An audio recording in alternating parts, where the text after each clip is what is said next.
Welcome back to the Tiga Tactics podcast, a show about self-defense for civilians by civilians. We discuss all things personal protection, including martial arts, combat sports, and street combatives. Our resident MANs, martial arts nerds, include co-founder of Tiga Tactics and holder of black belts in 9 different styles, Dr. Conrad Bui. Hello, everybody.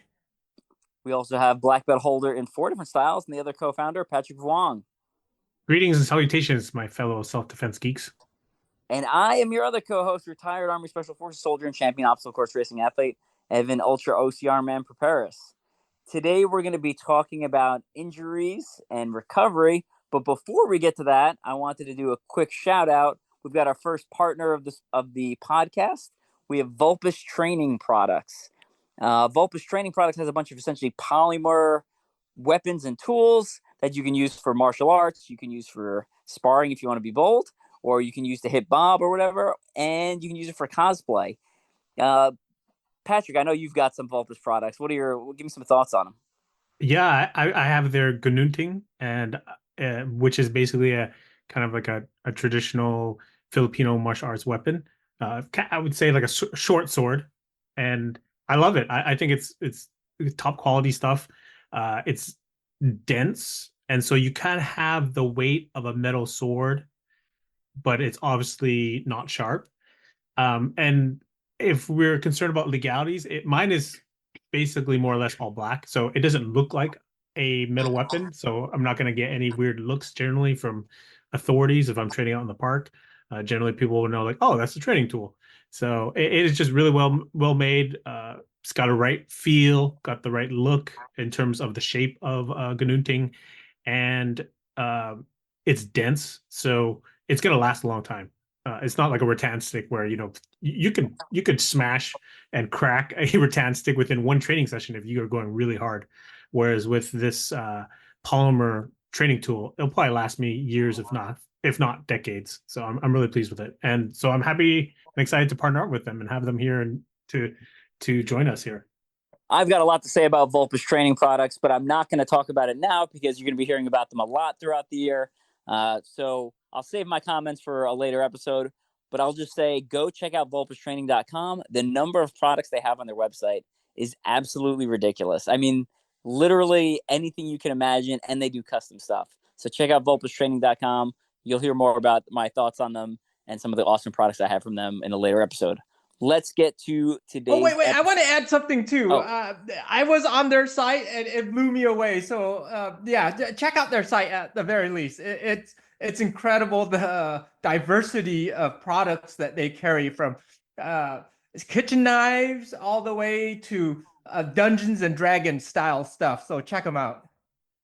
All right, let's get to today's episode. Today, we're going to be talking about injury prevention, injury recovery. What month is it now? March. We're like a little over halfway through March, and some people may have set big goals for the year, and they may have started moving towards those goals, and now they may be dealing with setbacks or injuries. So we want to take a look at, 1, how do I prevent these things? But 2, how do we deal with them when they come up? And are there any kind of special considerations we should have for aging, right? I feel like a lot of people either get injured more or their recovery is slower once they get a little up there in age. So let's start off with who wants to start it off? I'll start just because I'll have less salient things to say and fewer things to say because obviously Dr. Conrad Bui is the expert here. But I'll just start off with, if we're talking about prevention, warm up is key. And I've always, fortunately, because Conrad is my cousin and my brother's also a chiropractor. I think we have like one medical doctor, one doctor of physiotherapy. We have many nurses. So we have a family full of medical experts. And so I've learned a lot growing up with them, and they always emphasize the importance of warming up. And as a kid or in my teens, I didn't really care too much. I was like, okay, sure, yeah, whatever. Yeah. But as I got older, especially in my 20s and 30s, I realized, oh, wow, a warm is essential to preventing injuries. And there's a lot of know-it-alls on the internet who say like, oh, warm-ups don't prevent injuries. But I guess you would say it's not causation, but it's correlation, right? Generally, if I'm warmed from a from a cold position, I'm probably going to be safer and not incur any injuries. And so yeah, I'm fortunate to have gotten that perspective, many perspectives, I should say, because they're all from different fields, chiropractic, medical, etc. And they all kind of agree, like, yeah, you need some sort of warm up, whether that's a brisk walk, a light jog, push-ups, crunches, something like that. And of course, that depends also on the training that you're going to do. You know, for us here, we're going to be doing martial art training, combat sports, combatives, and so it's a little bit more intense than I would say pickleball. I'm gonna pick on that sport a lot, but yeah, generally, so we're a little bit more intense, and so we need Hey, a hey, better hey, warm up. hey, that you pickleball hater. You know, pickleball has recently taken the lead for the #1 most a sport that causes injuries. Oh wow, Like, okay. things like CrossFit and whatever, but yeah, the problem is there's a lot of older people doing Yes. pickleball, Mm-hmm. and then they're weekend warrior pickleball people too, and the thing with pickleball, like basketball as well too, Yeah, I but was about to say that. basketball is usually younger people, but with these older people and with anyone, this kind of sport requires a lot of quick acceleration, then quick deceleration, and then quick change in direction. And that's like havoc on old joints that aren't fit. And so people will have all sorts of lower extremity injuries, whether that's ankles, knees, hips, from that quick deceleration to a change in direction. That is hell on those lower joints. And then their balance isn't that well. Like a 20-year-old, for example, and they're prone to falling as well too. And if you don't know how to fall properly, you're gonna rack your wrist, your elbows, your shoulders. So hey, don't hate on pickleballers. So in the Army, we used to have that same problem with basketball, that start stop and the rapid change of direction. We would get a lot more injuries from people playing basketball than we would from stuff like combatives. So I totally get that. And the warm ups are key. Yeah, as a general rule, like you want to warm up doing a lot of the similar motions that you're going to be doing for whatever sport or activity you're doing, just at a lower intensity. So going through those full range of motion, that tends to be recommended more over stuff like the old school static stretching, where you go down and you hold a position. Right. So that's that for my personal training certifications. That's what my recommendations always were from the textbooks, and then from personal experience. Doing very similar movements, but at a lower intensity, as a way to like kind of slowly increase your heart rate, is the recommended, over being like, I'm going to hold my hamstring stretch until it's painful and just hold it nice and tight, and then go into explosive kicking. Absolutely. And before we go any further, I do want to offer a disclaimer. Please do not use this podcast or this episode or any of the other episodes in place of proper professional licensed healthcare. And please, if you have any questions or any concerns about your health or any injury or any issues, please consult a licensed healthcare practitioner. So this podcast and all the following podcasts and all the previous podcasts, purely for intellectual purposes only. That's a good warning, because my advice later will be simultaneously the best and worst advice I give, and you'll see why once we get to there. Well, I want to add another disclaimer.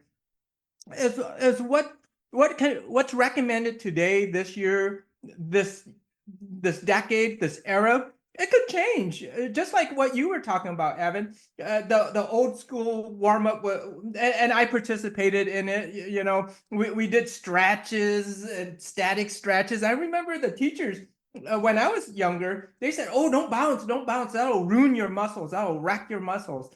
And just hold it static. That's how you stretch. And it's completely different nowadays. So what we recommend today might be completely wrong in 10 years, which is very interesting. Absolutely. Yeah, sports science changes, and there's more research done and more studies and more experience from different sports. So yeah, always good to update your knowledge and recheck on stuff, especially if you haven't been involved in a topic for a little while. All right. Yeah, before we hop into like how to recover or what to do with injuries and things like that, I do want to talk about like what Patrick said, the warm up. That's very important. So there's steps that you can do to prevent injuries in the first place. So probably one of the most important things is just to be a fit person, to be a healthy person. And there's three keys to a joint health. And the first key is mobility. You want joints that can move in a full range of motion. Basically, the old school word was flexibility, so that full range of motion. You want a joint that is also stable, stable in each range of that motion.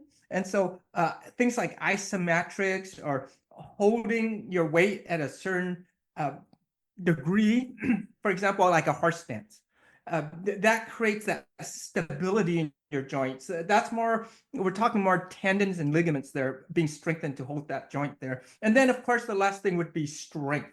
So if you have all of those three things in play, you're less likely to get injured. So the prevention, of course, we hear that's the best medicine. So things like the warm up, and then just having strong, stable joints that are flexible, that can move in full range of motion in all directions as well too. So keep that in mind, because we'll go back to those three keys to help you heal up as well too, if you do happen to have an injury. Or let me take that back. What I do if I happen to have an injury. So this is not medical advice or any kind of healthcare advice.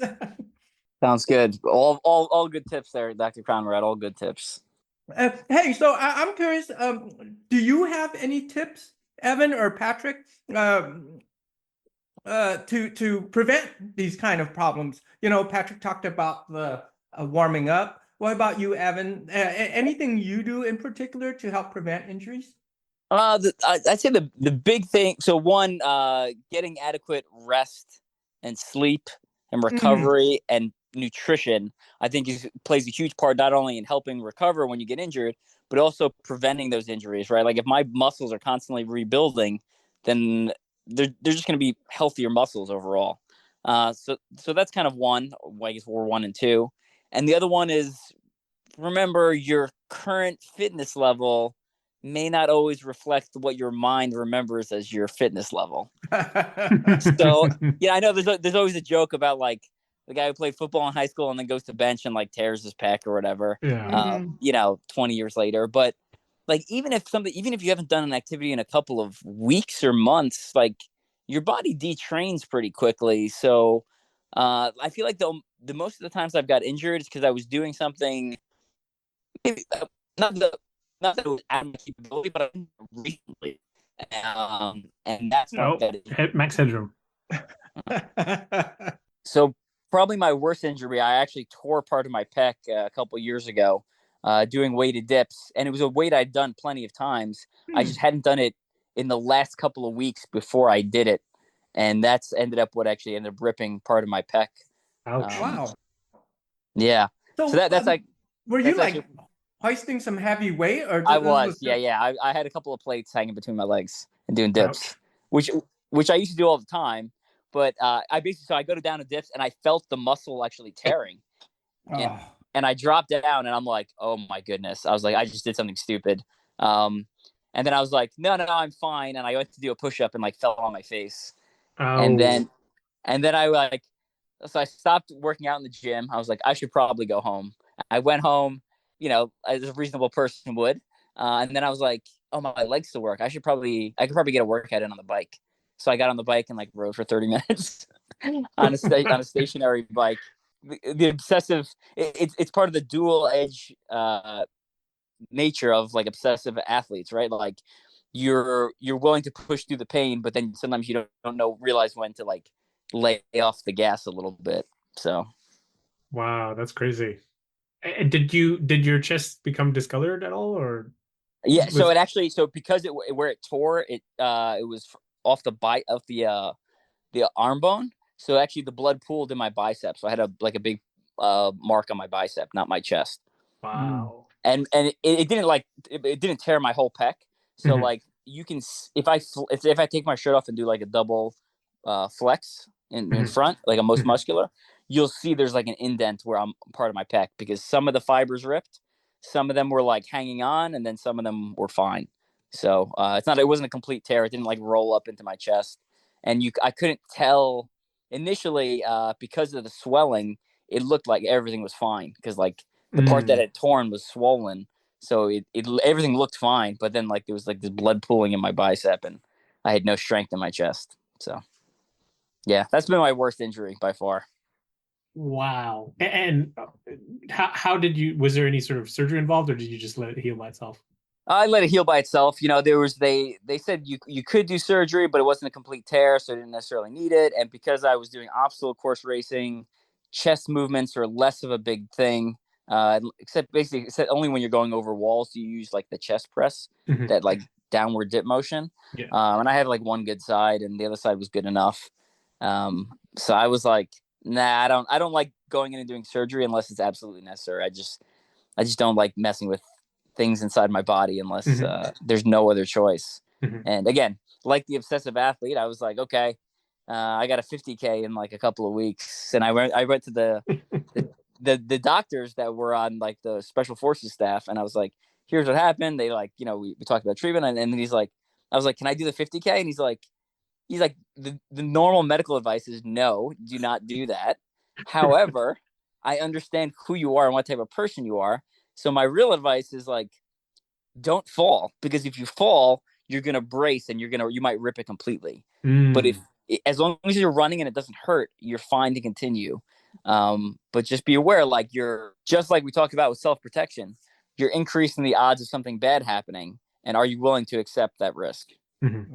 Right. And you know, you're lucky as well too. You were so fit, and your body was just primed to heal. You know, there's this new thing. You know, we talk about rehab. There's a new word that's been thrown around called prehab. And so recently doctors have been telling their patients, you know, before you get surgery, you need to have some prehab. In other words, condition that joint so that when let's say you're getting ACL reconstruction or something like that, you condition the muscles and the other ligaments and tendons around that joint with the prehab. Try, in other words, you know, be fit, strengthen those joints up. And it's been shown to increase the recovery rate, faster recovery time, that whole everything from there. You just get well faster. Interesting. Yeah. So yeah, being fit, that's so key. And you know, I'll tell you what, a lot of the healing, once you are injured, it's basically the same formula as staying healthy too. So it's just interesting. Yeah, absolutely. So let's say you do get injured. You know, what's your next step, Patrick or Conrad? I'll make it brief.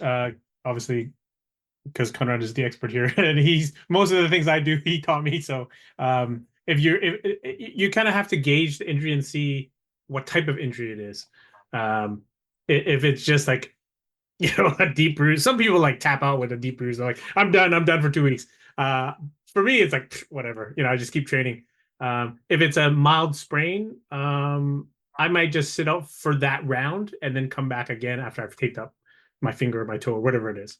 If it's a more severe sprain, if it's a muscle pull, obviously dislocation, then obviously your response should change accordingly, right? But everybody's tiers of responses are different, and it's all relative. Like for you, Evan, your pain tolerance is probably a lot higher than the rest of ours. So you're probably going to be able to fight through a lot of things. So I think understanding the injury and then responding accordingly is really, really key, and that's different for everybody. Yeah, absolutely. Yeah, I'll give my best/worst piece of advice that I can possibly give. Like you said, because of endurance running, we're conditioned to like just basically ignore everything. and then with the military special operations, again, you're conditioned to like, well, just ignore everything, and you can just power through everything. So my best / worst piece of advice is, I'm gonna curse slightly or use a bad word. Don't be a pussy is my is my is my advice. And honestly, it works a lot of the times. And like I just told you about that pec rip story, Mhm. there are times when you have to take a step back and be like, okay, well, this obviously I should not power through this. It's not the decision. Right. Powering through things, while sometimes can be bad, a lot of times I feel like a lot of the injuries turned out to be nothing, and it ended up working out. So take that advice with a grain of salt. I do have to say, I'm I'm with you, Evan. I just love working out. Whenever I have an injury, it's like, come on, just walk it off. Yeah.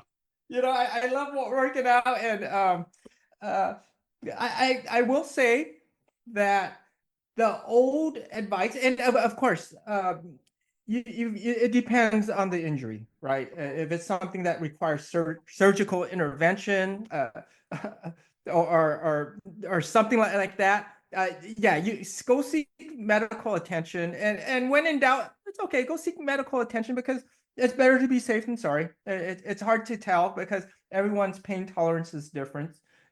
So go seek that advice from a qualified or licensed healthcare practitioner.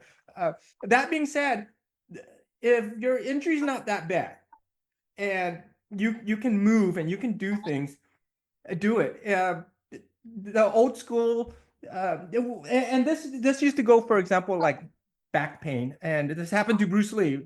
He had back pain. His doctor recommended rest, and that was what was recommended back in the day. Rest, a week rest, a month rest if it was really bad. And it turns out that rest hinders healing. It turns out if you're moving to your tolerance, if you're moving safely and you're moving comfortably, move, because that movement will help your body heal up faster. It definitely helps me. I know when I used to have back pain, and I would lay around for 2-3 days, and then I would start moving around, and that wasn't great. But then when I had back pain, I just forced myself to move and walk and move to my tolerance, and I found out I healed up a lot faster. So moving, and of course, research has shown that as well too. There's also research that shows, let's say you have an injury on your left leg, let's say left knee, and you exercise just your right knee. There's transferable health benefits to your left side. So if your left side's injured and you're just exercising on your right side, there is some fitness levels that's improving over on that left side, surprisingly.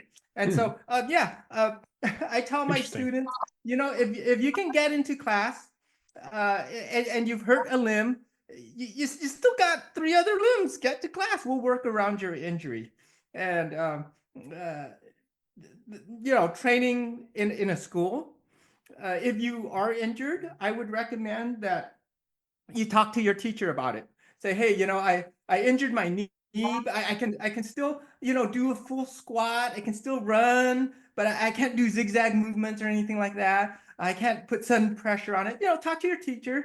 And some teachers, they're like, well, if you're not 100%, don't come back. Okay, I get it. They just want students pushing 100%, 100%. And if you're not 100%, don't come back. But there will be some teachers like myself. If you come to me and you say, oh, hey, I've got these problems. Can I still come to class?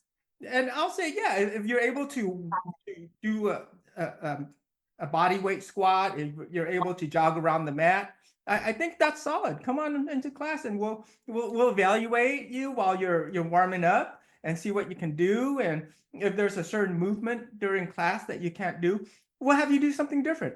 So I'd rather have my students come to class while they're healing up than to just stay home. And because I know if they're coming to class, they generally heal up a lot faster. They generally heal up a lot faster. They just need to be careful of their injury. It's better to take one step forward than any step backwards, of course.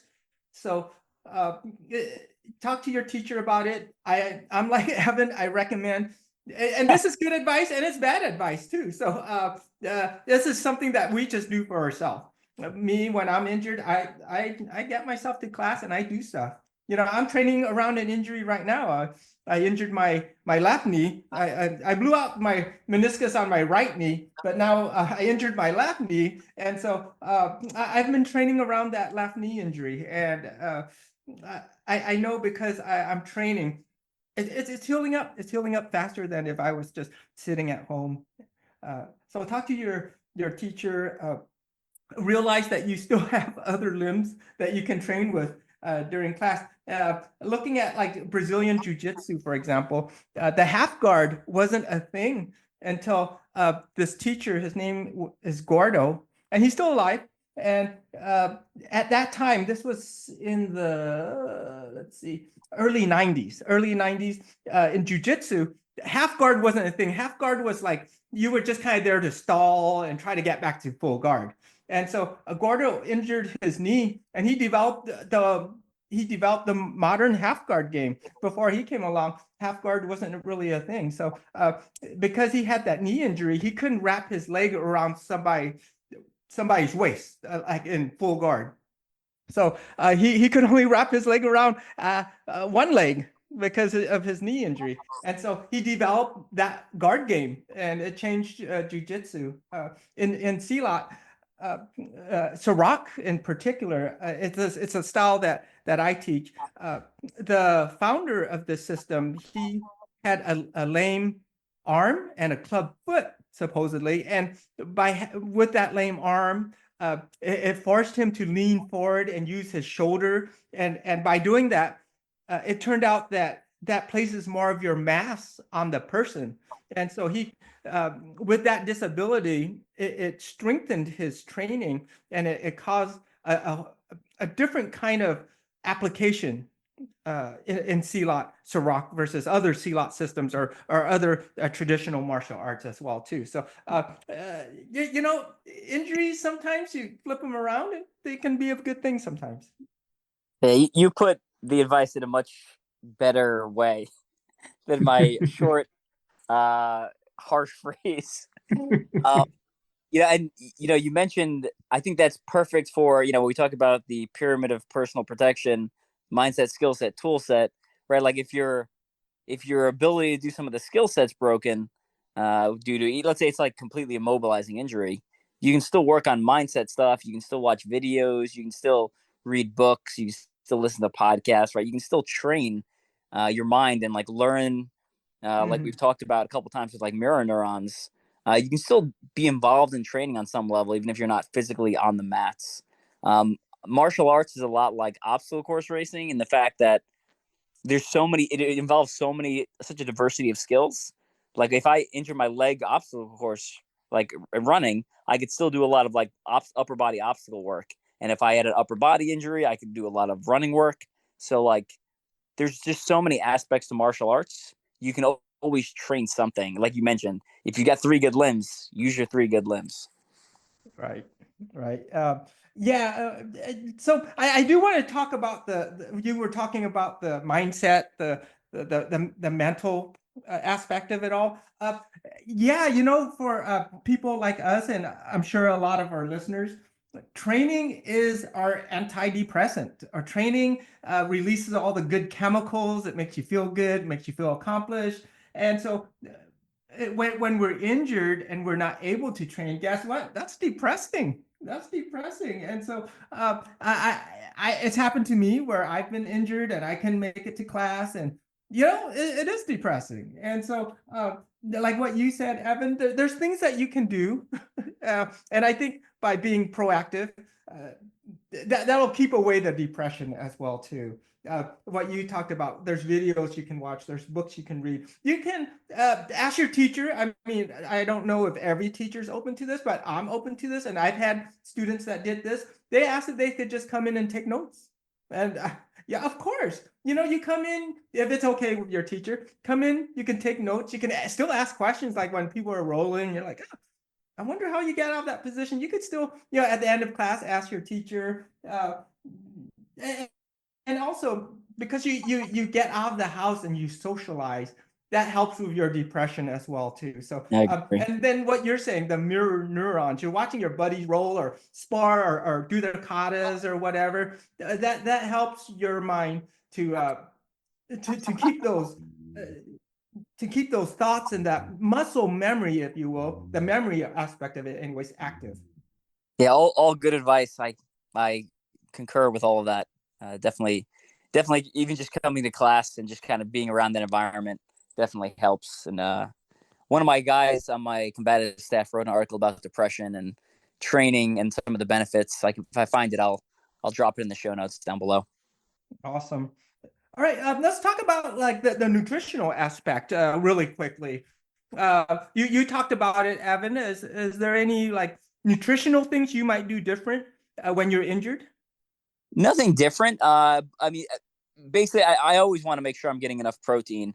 If you're injured, I think that it's even more important. And then again, getting enough sleep and getting enough rest. So it's really just you're shifting priority from making sure you're getting your training in to making sure you're getting your rest and nutrition in, which should always be a priority. But now that you're training less or maybe not training at all, you shift the priorities so to make sure you're actually doing all those important recovery steps.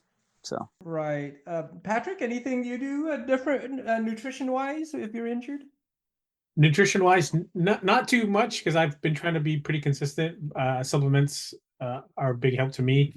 Glucosamine, turmeric, things like that to hopefully increase joint strength. But like Evan said, it's more of like a holistic type of approach where you're just trying to eat healthy all the time so that your body's at optimum, so it can heal faster. All right. Yeah, I agree.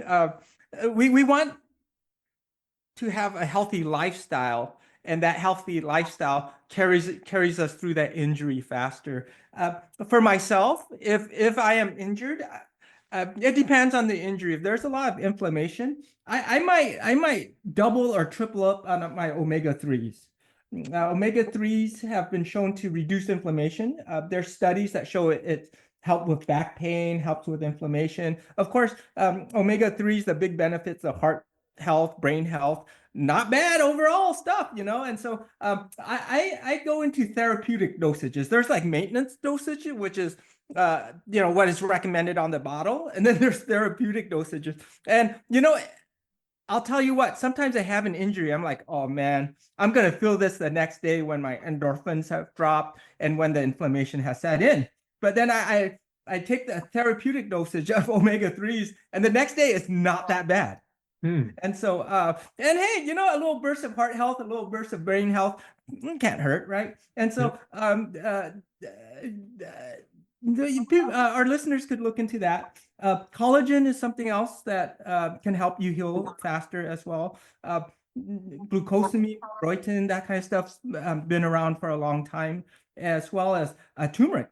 Turmeric with black pepper. I've done therapeutic dosages of turmeric with injuries. And again, it's just like the omega-3s.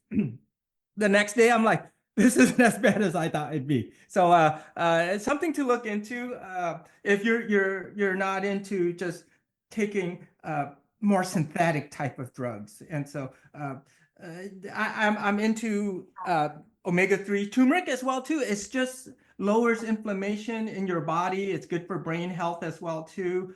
Good for mood regulation. There's just been so much research with turmeric as well too. So there's difference between maintenance dosages or recommended RDA dosages and therapeutic dosages. So what they use in the research, it's more hardcore, right? Because you've got an injury, you've got something that you're focused on. And to me personally, I think the side benefits of these more natural type of anti-inflammatories outweigh what you can get from synthetic anti-inflammatories. So I do want to talk about the anti-inflammatory nutrition, and it's basically what everyone knows.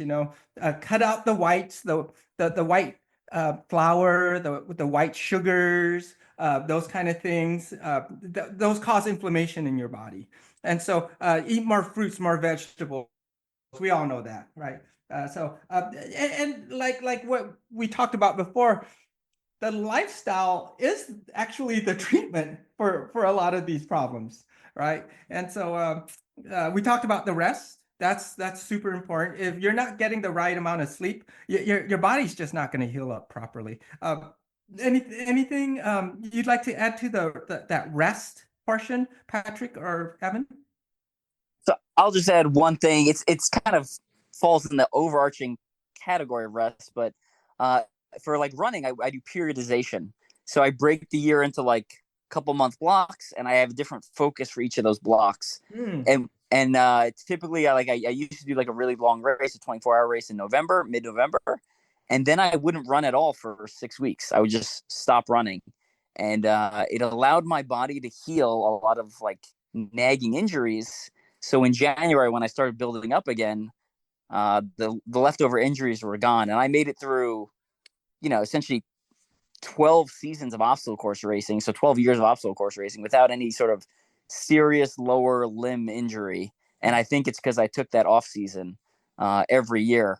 And people are like, oh, I'm going to lose all my gains. And it's like, well, no, like it takes a couple weeks, it'll come back. So with martial arts, you made that.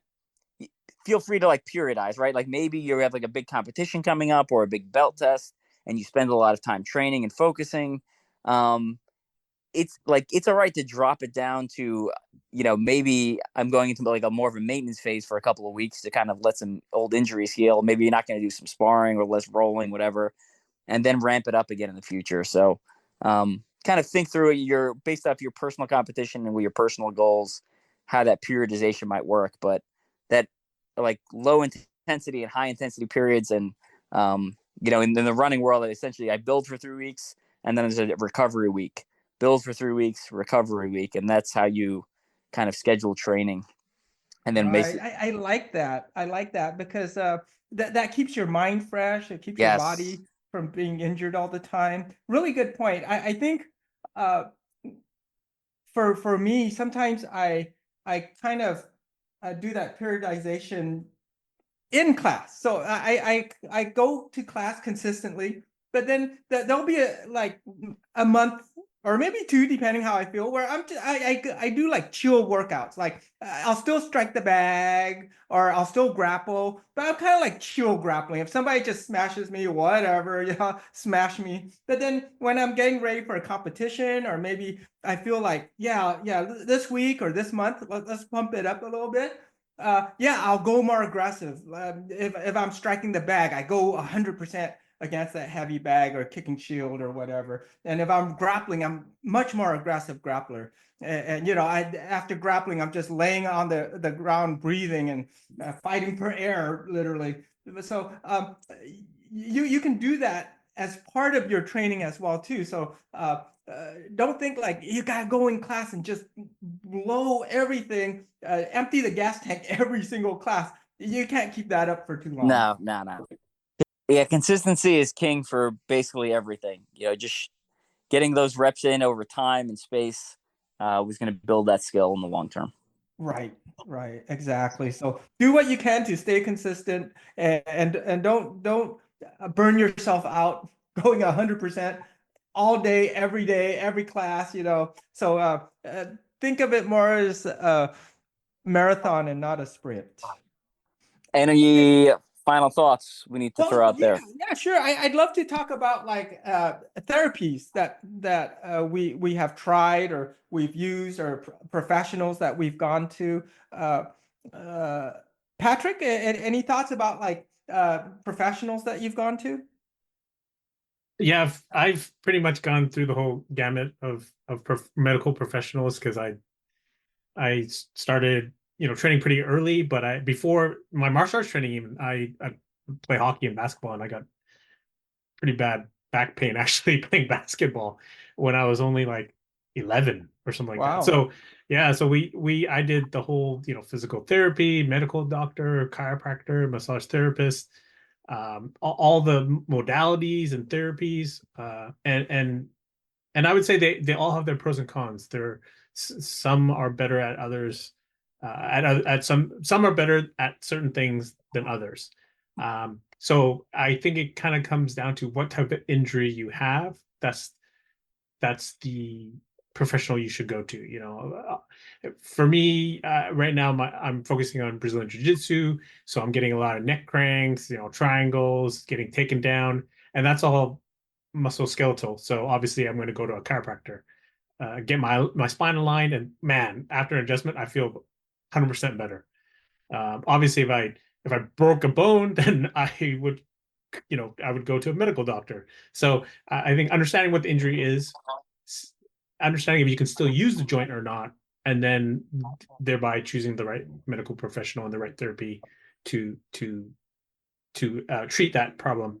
And the you might touch upon this, Conrad, but there's a big debate on whether you should ice, whether you should heat, and a lot of times people get that wrong. They heat at the wrong times, or they ice at the wrong times, and so I think people should really look into that and see when they should heat, when they should ice, and for what injury. Right. Yeah. There's been conflicting research on the ice actually recently, so I'm not going to talk about that until the jury is in, because yeah, the what from my schooling we would recommend ice first. Ice within the first 24 hours. Uh, that being said, there's been some conflicting research coming out recently, so I'm gonna hold off on that recommendation, for myself even. So as far as the specialist, yeah, definitely a chiropractic. I get regular chiropractic care. Thank goodness my wife is a chiropractor. We met in chiropractic school, so I get regular chiropractic care. I cheat, so I do get regular massages as well too, whether I have an injury or not. I think it's beneficial, but more so, it feels good and it gives me time to focus on my healing during that time as well too. Acupuncture is wonderful as well too. Also, with either massage or acupuncture, there's been this thing called cupping, and you'll see that on athletes' back, like these little circles that look like bruises in their back. Looks like they were abducted by aliens or something. And a lot of athletes have been using that as well too. What about you, Evan? Any professionals that you utilize? I had a chiropractor that I would see occasionally. Based off where he was, I didn't go on a regular basis. And when I was competing a lot, I used to get massages essentially once every month or once every other month, which I thought really helped kind of keep things flexible and loose, and like you said, mentally and physically relaxing. So I recommend that. As far as like gear and products, I tend to, again, I kind of just power through things. So I tend to be a minimalist on most things. I don't like knee braces or any kind of braces because, like, obviously if it's hurting at that exact moment, then yes, wear it. But the problem is a lot of those braces, if you use them too much, then your body becomes reliant on it, and like the structure of your joints and muscles is like, well, I don't need to have that skill anymore because I've got this external brace that's supporting my weight. So I don't like unless I physically need it, 100% need it, I try not to wear any sort of like a assisting device or thing like that. So I agree with you on the brace. Although, let me say this, the brace isn't a bad idea, because really though, braces, they're not going to hold your joint in place. I mean, if you've got a knee issue, that brace just makes you kind of feel better, but it's not going to really hold it in place. What it will do though is remind you that you do have an injury. So if you're doing something, be careful on that knee. And also it can help remind your partner too. They're like, oh, that knee brace. Okay, take it easy on this leg here, or whatever. So Yep. I think the knee brace, to remind you and your partner that you've got an injury, that's probably what it's best served as. And so that leads right into like KT tape. I was gonna say that. That's what I use KT. I've used KT tape for those exact points you made. Okay, I was gonna say that too. Perfect. Yeah. And Yeah. some people they get a lot of benefit out of KT tape. They just feel like they can move better. So if you haven't tried KT tape, it's a cheap way to heal up. It's very reasonably priced. You can find it almost anywhere. And then there's videos online on how to apply it as well too. If you don't want to go to a professional to apply it on you, KT tape is just a low cost way to give it a try. Yeah, I actually went through a certification and got like rock tape certified. Cool. It was like a weekend course, and it was actually I was not sold on it. Like going into it, I was like they were essentially sponsoring the team, so I got a free slot. And going in, I was like, this thing is BS. Uh, but I went anyway, and I came out of the weekend. I was like, all right, I'm picking up what they're putting down. Uh, like you said, you can just leave a roll in your bag, and it's like duct tape. It's like the universal solution for Mhm. everything. Mhm. So I think that's a huge benefit. Like you said, visibly displaying that you have an injury you're nursing, another great benefit. And one of the cool things they said was they actually use it on horses. Mm. Um, and the horse will change its gait when you put the tape on it. Hmm. So like you're taking away the placebo effect because the horse doesn't know what's going on. Um, so it's and they showed some like MRI scans that shows that like it actually is like pulling the skin up and like helping with blood flow and lymph drainage. So, Hmm.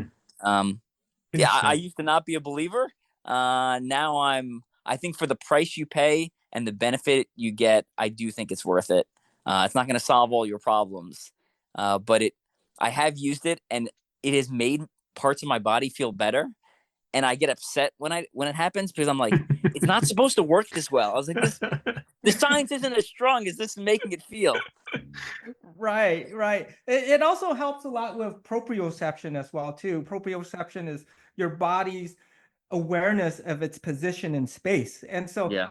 the better proprioception you have, the more your body moves efficiently, and the less likely it'll cause some kind of injurious motion. So, yeah, I'm with you too. I'm not 100% sold on everything KT tape says it does, but some athletes swear by it. And if one of our listeners or some of our listeners haven't tried it yet, uh, it's super easy to give it a try and see if it works for you.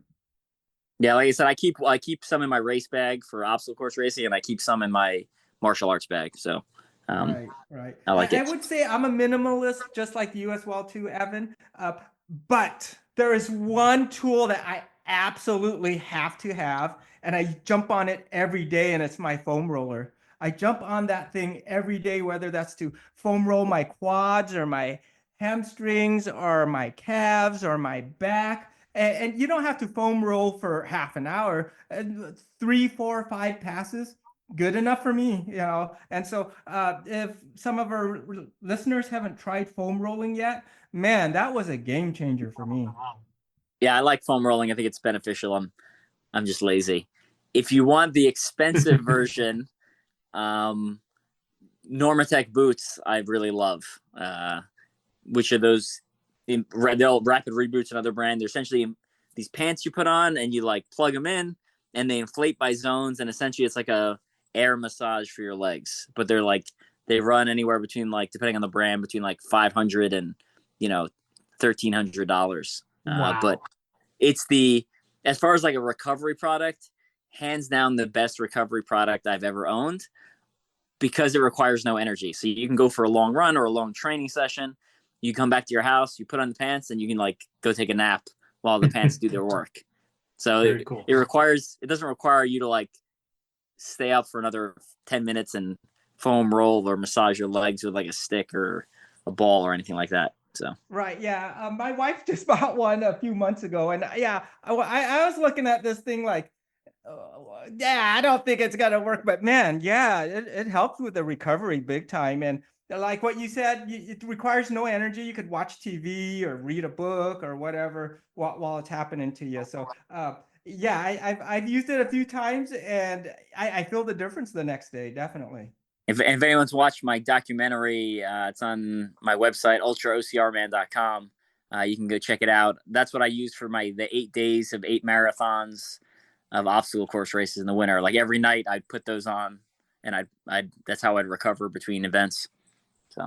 No way. So you felt that was a big difference in you being able to survive that ordeal? Huge. Yeah, absolutely huge. Like you feel immediately better.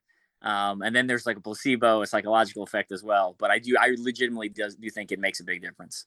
Right, right. And you brought up the word placebo. I know we're running out of time, but man, hey, if it works for you, it works. You know, don't think, oh, well, you know, it's not scientifically proven, or this guy says that, or that guy says this. Hey, if it works for you, more power to you.